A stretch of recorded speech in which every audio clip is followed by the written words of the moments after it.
It is 1 p.m. in Istanbul. It's 5 p.m. in Bangkok. I'm Monita Rajpal. You're watching CNN, the world's news leader. This is World One, live from London. The Turkish government says more than 260 people have been killed following Sunday's massive earthquake. The Interior Ministry says a further 1,300 people were injured. The 7.2 magnitude quake ripped through the region of Van in southeast Turkey, leaving devastation in its wake. Powerful quakes to hit the country in more than a decade, and it's been followed by around 20 aftershocks. We want to take you now to journalist Andrew Finkel in Istanbul with more. And of course, right now, it's still a question. It is still a rescue operation as opposed to a relief operation. And the rescue operation, it really depends on time now.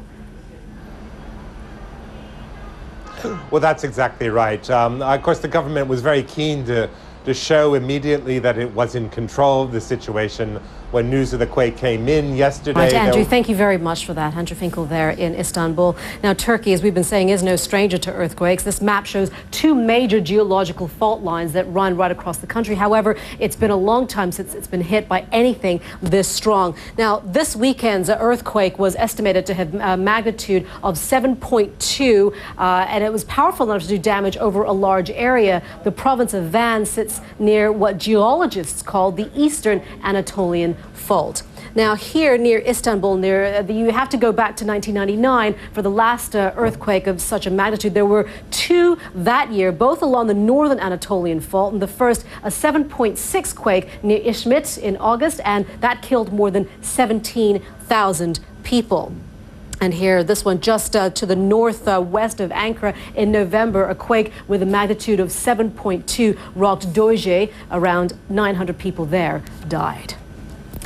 European leaders say they are close to agreeing on measures to deal with the Eurozone's government debt crisis. There are still a number of details to be worked out, but the politicians say they are on track to unveil the blueprint on Wednesday. French President Nicolas Sarkozy told reporters the package would be an ambitious and durable response to the crisis.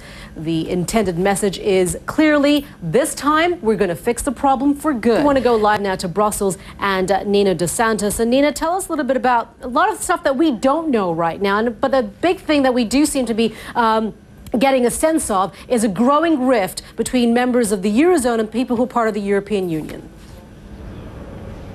Yeah, that's right. Let's remind our viewers, Monita, that the European Union has 27 member states. 10 of those don't use the euro as their single currency. And everyone's got a point of view as well. Nina, thank you very much. Let's go over to now to Jim Bitterman in Paris. And Jim, we heard that Nicolas Sarkozy saying that this will be an ambitious plan, but a durable one.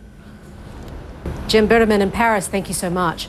We want to see what newspapers around the world are saying about this. The headline in the Greek newspaper Katimirini says, haircuts pros and cons for Greece. The analysis piece says those in Greece who oppose a sizable reduction in the Greek public debt because of its adverse side effects should remember that the continuation of the current situation will breed more uncertainty and hurt market sentiment and the real economy even further. The Wall Street Journal's Europe edition has an opinion piece headlined, Why Europe Dithers. It goes on to say it was never likely the rest of Europe would choose to become more like Germany or Germany choose to become more like the rest of Europe on a schedule that would allow the euro to work.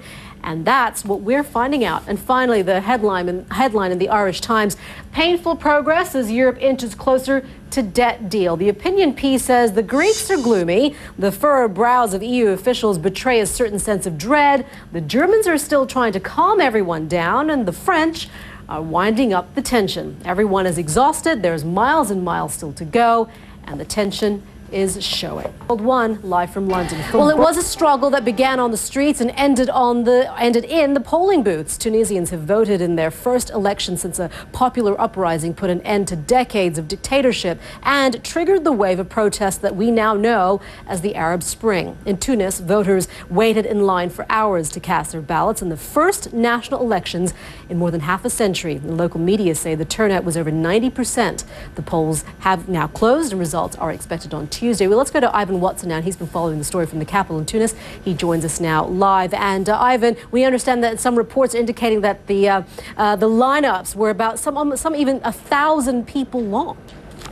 An historic day indeed. Ivan Watson there in Tunis, thank you so much. Dozens of people shot dead, some with their hands tied behind their backs. As Libyans celebrate the death of their former leader, a human rights group is calling on the new rules to investigate the deaths of more than 50 people in this hotel in Sirte. Human Rights Watch says the victims appeared to be supporters of Muammar Gaddafi.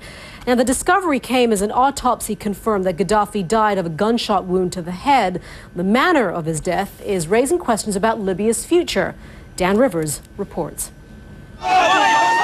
With liberation just declared, questions about Muammar Gaddafi's death just won't go away. This video, obtained by Reuters, purports to show the ambulance carrying Gaddafi's corpse mobbed by fighters. This man claims to have killed the former dictator. Another screams he witnessed that shooting. Neither seems remorseful. CNN could not independently confirm these claims. This video also emerged over the weekend, showing a gun being brandished near Gaddafi's head. Images that throw into question the transitional government's claims that the former dictator was killed in the crossfire after he was captured.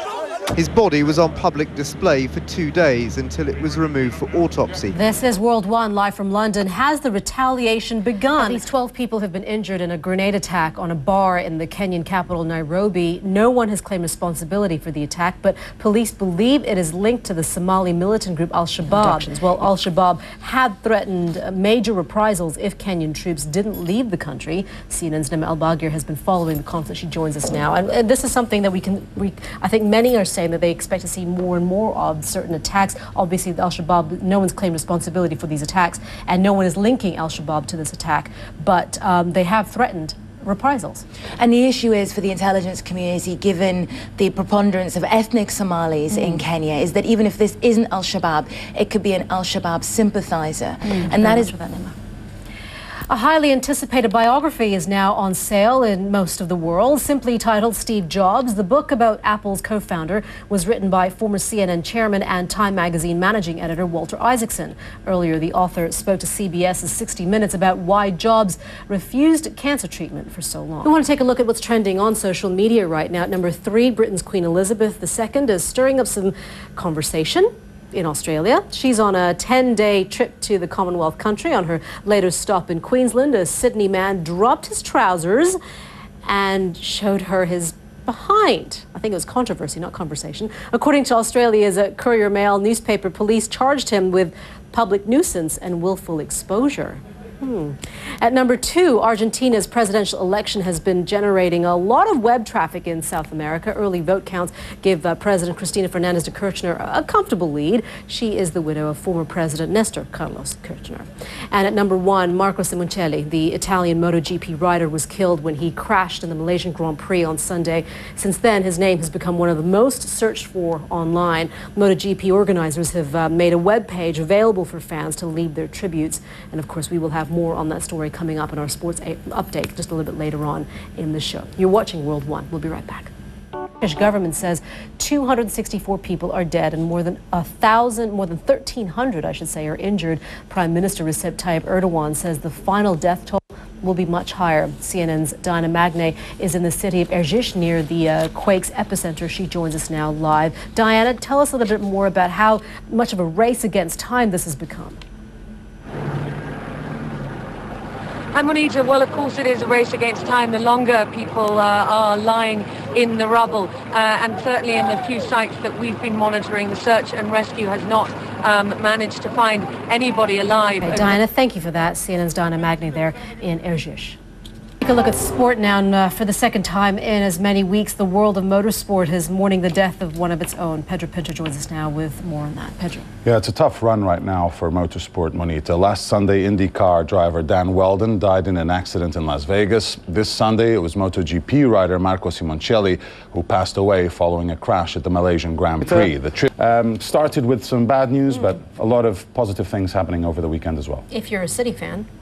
Manchester City. You're okay, right. He was wearing Baratelli. Yeah. Was wearing a T-shirt that said. Why always me? Why? What's the question? What for? Well, he's always in the media spotlight, most of the time for the wrong reasons, because he says and does a lot of silly things. Apparently, I heard that he said... the last of which was setting his house on fire because he was firing fireworks from a window. Okay, here's this thing, Bartelli, why always you? That's dumb. Yeah. That's just stupid. Yeah. I didn't want to go that far. I called it silly. He's done a lot of other silly things. You're just being very diplomatic. If you give me another 5 minutes, I can run through a list. That's why. Bartelli, that's why. That's why people pick on you. Yes. Jeez, it's a good thing you're a good football player, otherwise, man. Yeah. All right, Pedro, thank you very much. You're watching World One live from London. Coming up, Thailand tells its people, don't panic, and we'll show you why its flood disaster could get even worse. There doesn't seem to be any break in sight for Thailand as it struggles with disastrous flooding. Bangkok's governor is urging people not to panic as floodwaters reach one of the capital's main airports. Thailand is also bracing for more high tides this week. We want to go right to CNN's Paula Hancock, who's standing by in the capital for more. Paula, thank you. Paula Hancock's there in Bangkok. Well, as we've been saying, the water levels will remain high for some time now in Bangkok. Let's go to our meteorologist, Ivan Cabrera, at the World Weather Center with more on that. They're expecting more high tides, Ivan. Certainly are, and that's going to cause additional problems here. We're already talking about a $6.5 billion disaster in Thailand if we get that. Ivan, thank you. You are watching World One live from London. I'm Monita Rajpal. Thank you for joining us. We'll update you to the top stories at the top of the hour. You're watching CNN.